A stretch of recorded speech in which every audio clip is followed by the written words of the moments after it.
Hello guys, tayo ay magluluto for our food for today. Muna for today is gulay. Makulay ang ating mundo. And habot might sinuwang. Sinuwang dakog mata. And then I will put picture for that sinuwang. Lahatin ko na.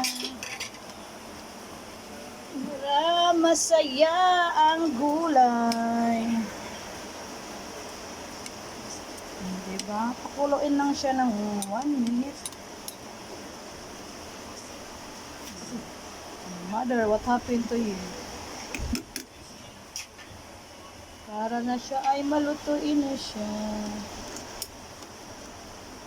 Ang sarap ng sinuwa. Sinuwa.